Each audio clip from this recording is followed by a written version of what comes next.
pretend we're the Brady Bunch today. And then how long have you been here? Maybe a fun fact about yourself or family background or whatever you feel like you want to share about yourself. So, Father Gary, should we start with you? Oh, all right. Let's see. My name is Father Gary Wright. I'm a Jesuit, and I've been in Detroit more or less since 1967, but here at the parish since, oh boy, what was it? About 2013 or 14, I think.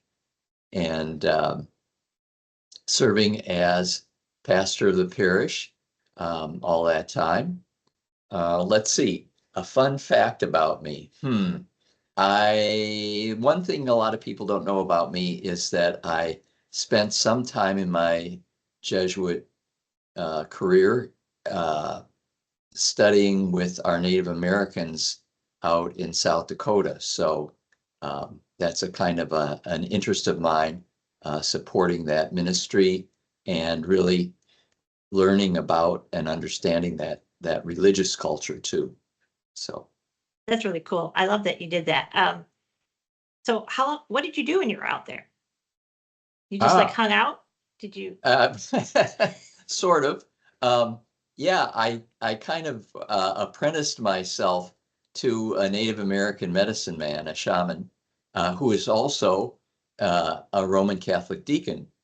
And so he was kind of my mentor and guided me in ceremonies and especially in doing what's called a vision quest, which in our terms would be kind of like a retreat, but where you're out on a hilltop or a mountaintop alone for an extended period of time to say your prayers and encounter how God wants to use you.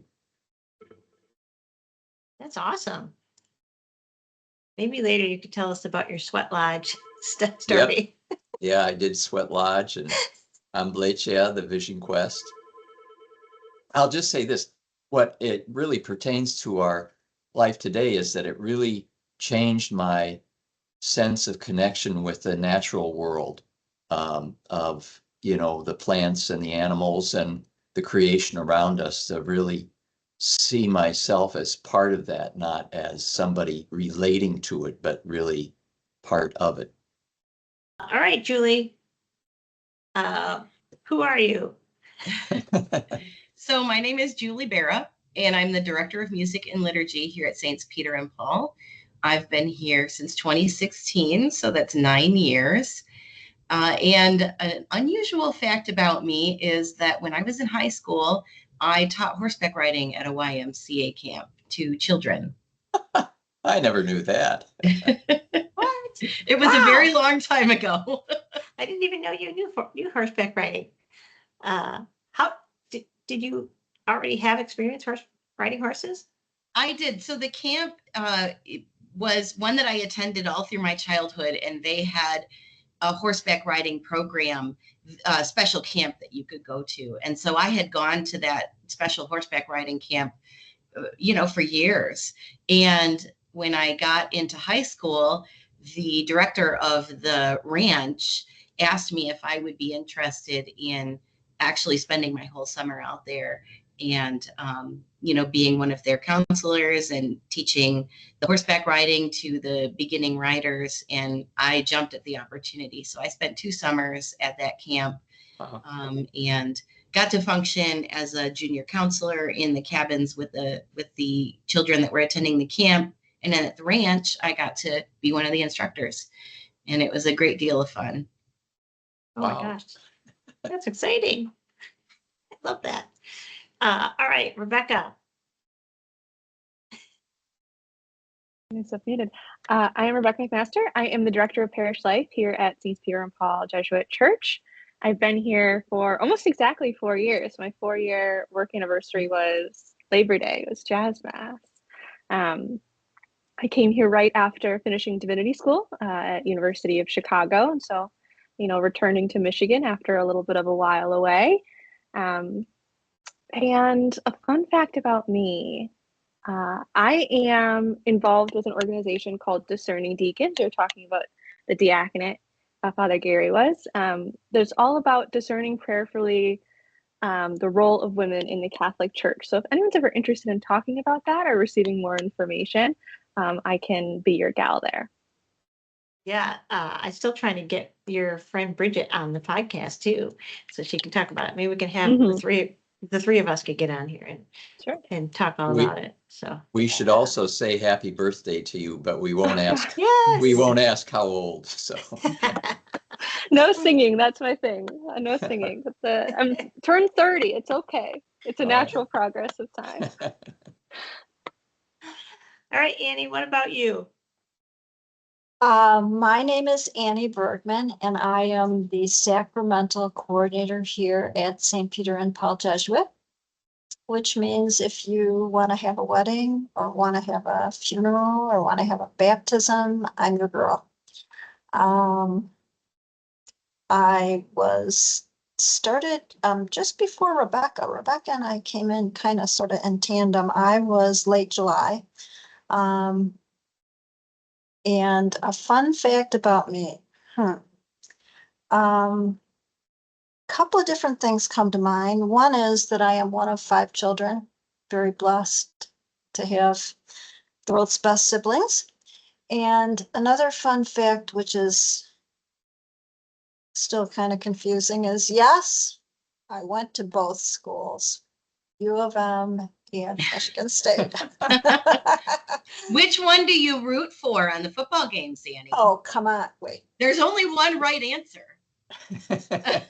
There it is. There's No. the answer. Yes, no, sorry, that is the right answer. And it's really interesting because the reason that I went to 2 schools is really an ugly story, so I won't bore you with that. But in any case, I graduated from Michigan State, and the truth of the matter is, having been at both schools, I have to say that I think that Michigan State is a more complete education. Okay, and we'll leave it at that so that I don't have to go into too many details here. And yeah, so that's Your fun fact. it. Well, since I also graduated from Michigan State, we can root together. Yeah, go green. Cool. All right, so I am Joanne Bastine, and I say my last name because most people are like, how do you say that? It's Bastine, not Bastion. There's not an H in there. And let's see, I've been here 14 months. I'm the director of operations, and let's see, fun fact about me. My husband and I are high school sweethearts, and it's, I guess not my fun fact, it's his fun fact. He used to ride rodeo, and I would stand in the sit in the stands and cheer for him. So a lot of fun, and we had a lot of fun. So, all right, let's get into a little bit more stuff. Although this was a lot of fun, and we all got to know stuff about each other that we didn't even know. So I'm sure that our listeners won't know either. But I just want to talk a little bit about your role. Like Annie started to talk about hers, but a little bit more about your role here, and then maybe something that is a part of your work that people would think is actually in your job description. Okay. So I'm the director of music and liturgy, and I think that most people see me in my role as music director at Sunday Mass, so they understand that I'm responsible for all of the music of the parish, and I play the organ and the piano, and I direct the choir. But my work as the liturgy director is a little bit more behind the scenes. So I think a lot of people probably don't know what that entails. But I do things like I schedule and train all of our liturgical ministers, and I oversee all of the planning for any kind of special liturgical events or celebrations. Basically anything that relates to the liturgy, our Sunday masses, or any of our special services falls under my oversight. Cool. And then is there maybe a particular, I don't know, something that you do in your job though that people wouldn't think is part of your job? Well, I think probably a lot of people don't know that I schedule all of the liturgical ministers. So anybody who's serving at Mass, our communion ministers, our lectors, our welcome team, our acolytes, those are all people that that are scheduled by me, and I also oversee all of their training.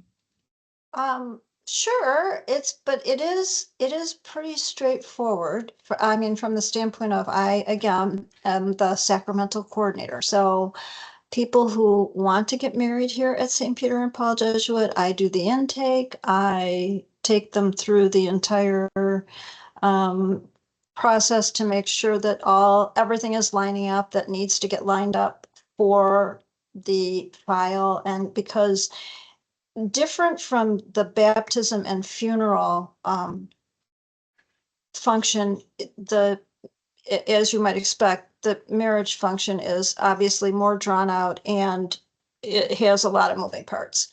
And so I coordinate things that need to be coordinated. I make sure that all the I's are dotted and T's are crossed as it relates to what is required by the Catholic Church. And yeah, and it's really pretty straightforward. And but I spend the bulk of my time on the wedding files and the different various pieces of those, because obviously the other two are much less complicated. Um, yeah, so, and there's really not, I can't think of anything that you wouldn't expect that I would handle as it relates to that function. Um, there have been occasions where, things have, for one reason or another, have had to step into the role of the coordinator, the wedding coordinator at the time of the wedding. So there have been a couple of weddings that not only have I done the whole ramp up, I also was the one who did the wedding. I mean, in terms of the church representation and making sure that everything was working properly. But typically I'm out of it by the time of the rehearsal and then back in it the week after to close everything up and submit the things that need to be submitted, notify parishes and so on and so forth. So, yeah, all pretty straightforward. Not really too many surprises there. Sorry, Well, boring. no, it's Very okay. When boring. I got here, I didn't realize how many forms were involved in the wedding packet. So Yeah, yeah. I was like, wow, that's a lot of forms that you have to keep juggling. Yeah, me too. I wasn't aware of that either. All right, Rebecca, how about you? Yeah, so I have a very wide-ranging position here, and that's something I love about it, is that it's different every day. There's new challenges and new things to learn and discover every day. I like to say I handle a lot of everything but Sundays. So our children's programming, our children's faith formation, adult faith formation, that's, curriculum planning. And then in the case of the children, I'm sitting here with a toy right in front of me, actually teaching the children in our 2 atriums and our during Mass Children's Liturgy of the Word. If you have young people in your life who are interested in, and you're interested in getting them, some catechetical support, organizing our small groups for things like the spiritual exercises. This fall, I'll be leading a small group of spiritual exercise participants. So also if you're interested in that, I'd be happy to help.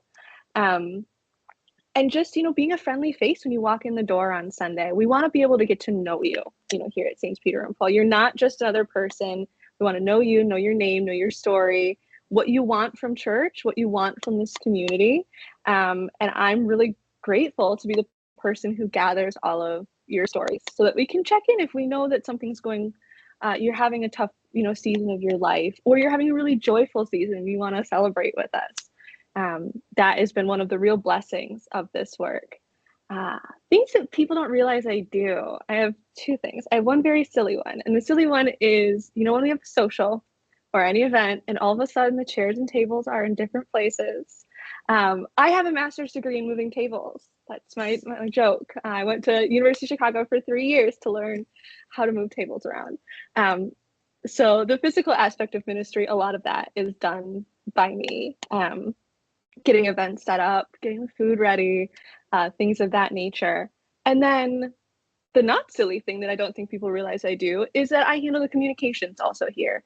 So our e-news, our Instagram, our social media platforms, that all comes from my desk. So that's all to say, if you have something that you want us to promote, you have an event that you're working with, or maybe a nonprofit you want highlighted, shoot me an email and we can see about getting you promoted in our, physical work downstairs, and then in our electronic mailings and social media. Yeah, awesome. And sometimes she helps me with tours when they're really, really big. Well, my first job was a tour guide. So That's right. You were something one. that comes naturally. Yeah, you did the tours before I got here. So I'm the director of operations, and I handle pretty much anything that has to do with the building or the finance, although now I'm sharing that role with Kim. Once it's your job, you're right. It's kind of hard to think about all the stuff you do because you just kind of do it. You come in and you do. I do more than just check emails, but yeah, I do make sure that we have toilet paper and hand towels and hand soap and coffee so that we don't run out of that. And then this podcast was a new thing. So I'm doing the podcast. And I guess you wouldn't be surprised about it because if you're watching the podcast, the thing that would surprise you about my role is probably how many tools I have in my office. My husband was so excited, and that's his love language is, so he put together an entire tool bag. And so if you need a tape measure, I probably have it. If you need a hammer, I probably have it. So, Father Gary, what about you? Well, I'm thinking you also handle all of the HR functions, Oh, yes, everything that's true. connected with people's payroll and insurance and all that stuff. Oh. Yeah, it's a lot. Yes, I make Plus sure you all get paid. all the equipment, all the communications equipment, the computers and all of that stuff too. So, well, my role as pastor is I just sit back and watch these other four wonderful people do their things. And no, I suppose my main function really is to lead the prayer and liturgies of the parish community. And I think for me, the most serious part of that, or the most challenging, is the preaching, and really trying to think about scripture and our great tradition of spirituality, and how do I help people think about that, talk about it, explain it, and inspire people through reflecting on all that in a way that helps them feel encouraged and lifted up for their own lives and what they're doing. And always trying to connect that with the realities of our world today and our lives today. So, you know, as somebody put it one time, how would you like a job where you have to get up in front of several hundred people once a week and really inspire them? It's the work of the Holy Spirit. I have to trust in that every week. I think, there's a lot of administrative aspects to being pastor. That's the part of my life that I think people don't realize. They think, well, you just say mass and lead prayer services and stuff. But there's a tremendous amount of administration, both, connecting the parish, going to meetings with the archdiocese that oversees the Catholic parish, and also connecting us with the Jesuit world. This is a parish that is sponsored by the Society of Jesus, the Jesuits. And what people would be surprised at is the amount of time I spend, making spreadsheets for financial functions and so forth. So, as Rebecca said, I've always said that 90% of ministry is setting up chairs and tables. So there's a lot of behind the scenes stuff that is very hands-on and organizational.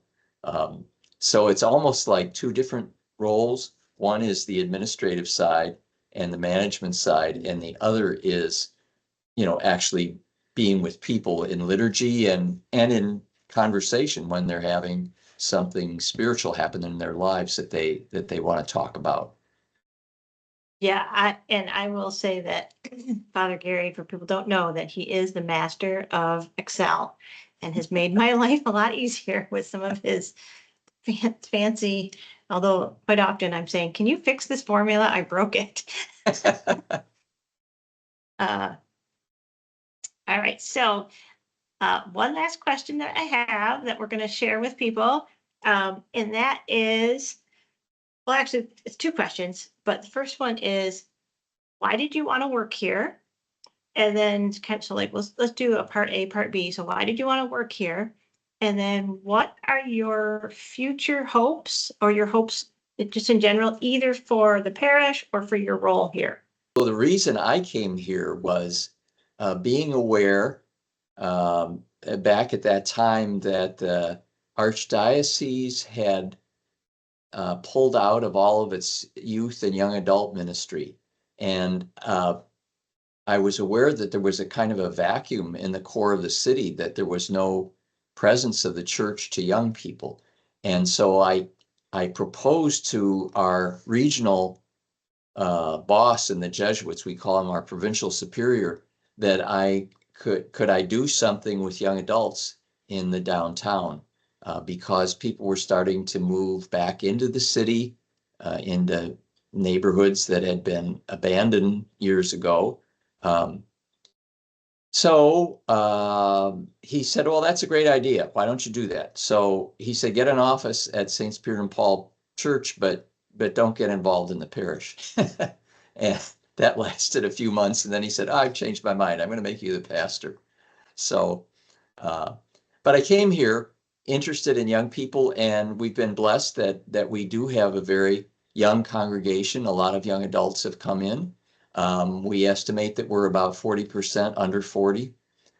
So that's been great. And we have a wonderful young adult leadership program based in Ignatian spirituality, which has been formative now. We've had 4 groups go through that program. And I just see people doing wonderful things with their lives, in their work and in their communities and their families through that.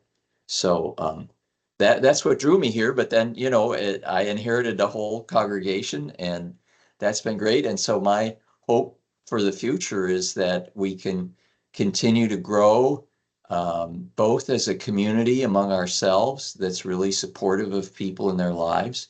We're able to support young parents with all the children that are coming along now, and that we can grow in a way that people continue to serve others in their lives. I just thought the other day, it's just so humbling and amazing to me how many people in our parish are working for nonprofits, serving others in their lives, either through their job or through their volunteering. It's really incredible. And that's what it should be all about, that the life of faith supports people in actually doing something to make the world a better place and helping others. I didn't. Actually, that's misleading. Here's what happened. The way I ended up applying for the job that I now have is my son got engaged, and being the the diligent graduate of U of D Jesuit, 6 years academy man too, he was somehow, don't ask me how, thinking that, well, he'd have his wedding here.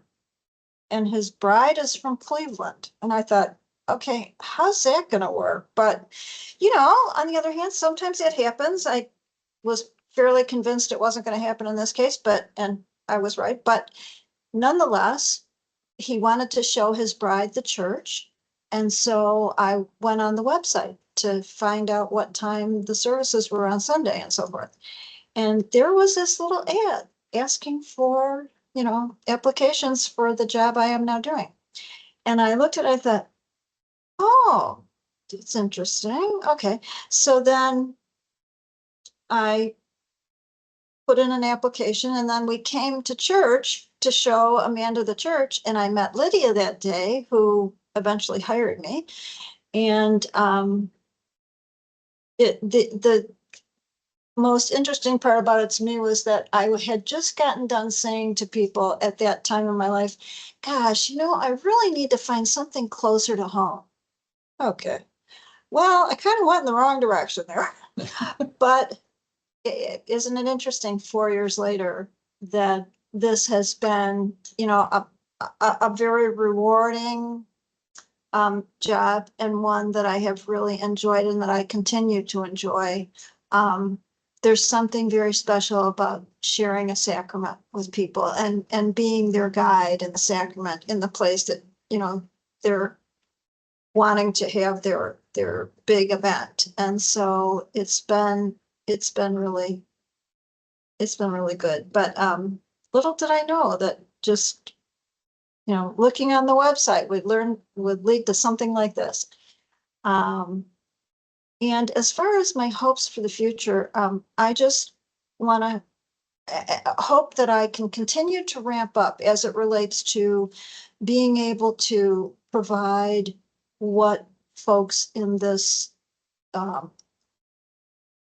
in their life need, because everybody a little different as it relates to planning a wedding and, et cetera, et cetera. And motivation for coming here in the first place. It's interesting. And I just hope that the Lord will continue to guide me to be more organized and better versed to be able to give real support for people at a time when they are really looking for support. Not only for weddings. Weddings are such a huge part of what I do, but the whole thing of a funeral also, time when people really need support. And Father Gary is right. He really ramped up with the young folks in the group because the baptisms are ramping up. So anyhow, yeah, so that's my story. I love that.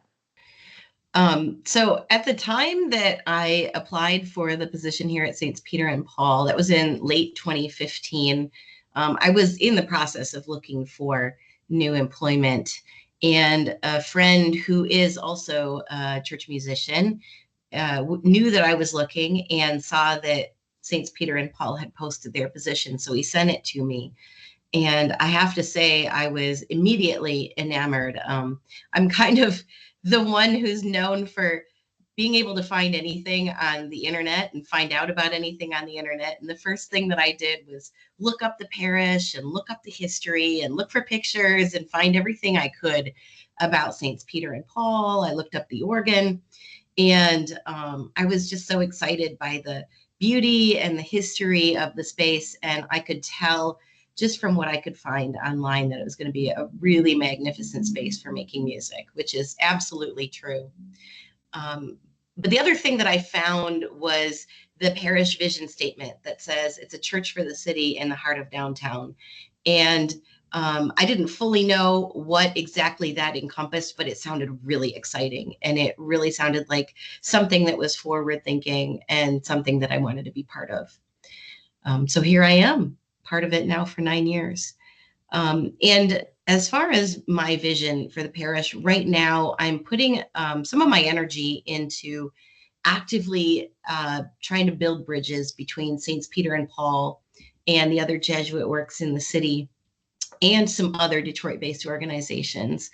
I think that music provides a natural avenue for creating and enhancing community. And also it provides a natural avenue for inviting people into the church, whether that's inviting them to come and be part of our music, like we did with the young musicians at our jazz mass, or whether that's inviting people to come and experience music in our space, whether that's coming to a special mass or whether that's coming to a concert or event. Our historic building is one of the finest in Detroit for music. And so it seems like a natural place to have a lot of music happening and to bring people in and bring people to be together. I want to explore all the ways that bringing arts into our space can strengthen our community and in that way support all of our other ministries as well. So good. Go ahead. Let me just add something that none of us have mentioned, but I think it's part of all of our lives. And it's the theme of this podcast series, which is our integration of faith and spirituality with social justice concerns. And I'm thinking that that's so much a part of who we are that none of us have talked about. We just kind of take it for granted. But as I look on the screen here at all of your faces, and I think that was part of all of your stories in coming here. There was something about this church and its commitment to various aspects of social justice that was an attractant to you and to me. For me, and in those days, it was the Pope Francis Center and our homeless ministry that. So that's a thread in all of our stories that we're kind of like, well, we didn't mention that because it's so much a part of us. Did you want to work here? And what are your hopes? Well, Gary preempted me a little bit. Oh, I graduated from divinity school in 2021, and I'm not sure if I've ever shared this, but this was the only parish ministry job I applied for. I did not think I was going to work in parish ministry. I was deep in the process with a couple of universities to do campus ministry, and that's where I thought my career was going to be headed. But I have family in Michigan, and so I was like, oh, let me just take a look. I'm sitting in my apartment in Chicago, and I see parish life director, St. Peter and Paul Jesuit Church. I'm like, okay, I'm not sure I'm ready for director, but let me look. Let me see what their whole vibe is. And so I got on the website and I saw their work with Pope Francis Center in particular.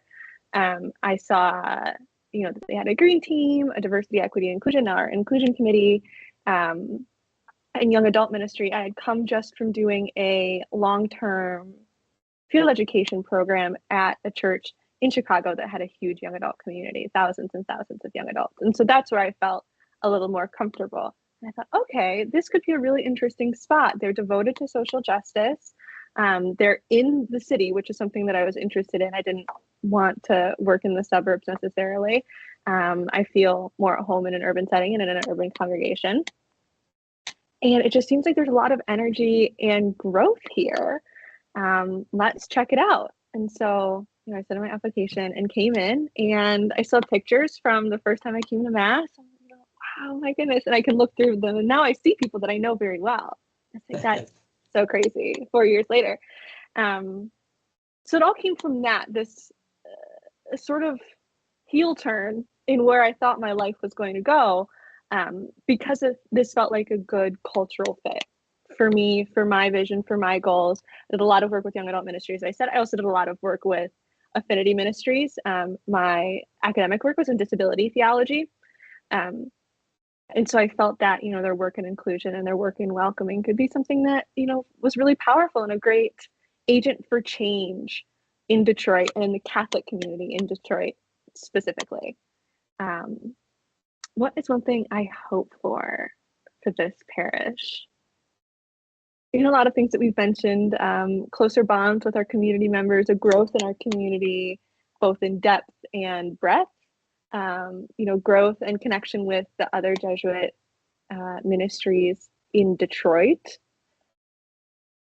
I spend most of my working life right now with kids, with our little parishioners, our littlest parishioners, of which we have many, lots of little kids. And one thing I always hope, or one thing I've come to become really invested in, is both, the growth of our children's ministry and our family programming. This can be such a lonely time for young parents, but also a way that the children can be more invested and involved in the community life of the church.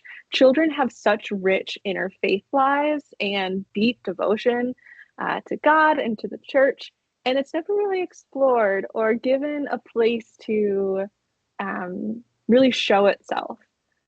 So I'd like for our church to learn from the children, to let the little children come to me, if that makes sense. Mm-hmm. Love that. Yeah.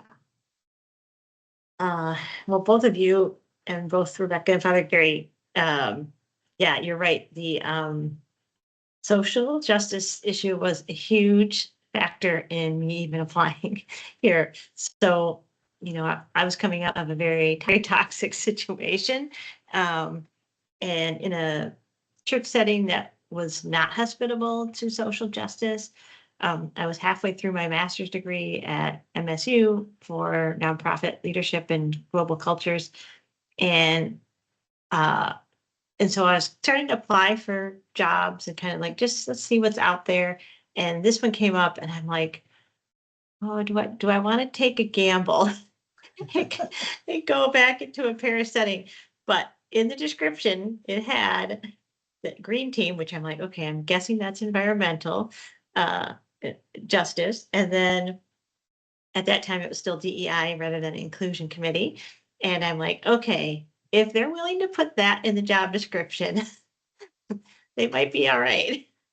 And when I did that first virtual interview and got off of that, I'm like, well, that's not going anywhere. So I was really shocked when they called me back. So, or when you all called me back for an in-person interview. But yeah, that was the biggest factor for me. And then even sitting the in-person interview, and Baratha was in there as interviewing, and we had men and women in there, people of different ages that were part of the interview committee. And like, I can already tell from that point that you really lived what you said you were going to live out, and that has been it's been a very healing 14 months. So for me, and then, so I guess for the future, which is one of the reasons why I wanted to start this podcast, was to like, there are churches out there like St. Peter and Paul who are very social justice minded and inclusive. And I feel like they don't get a big enough voice, and that we hear too much from the other voices. And that I felt like churches who are embracing people and serving one another and serving their communities needed somebody to be a megaphone for them. So I guess that's what I'm hoping that this podcast will do, is help shine a light on all the ways that that's happening here. So.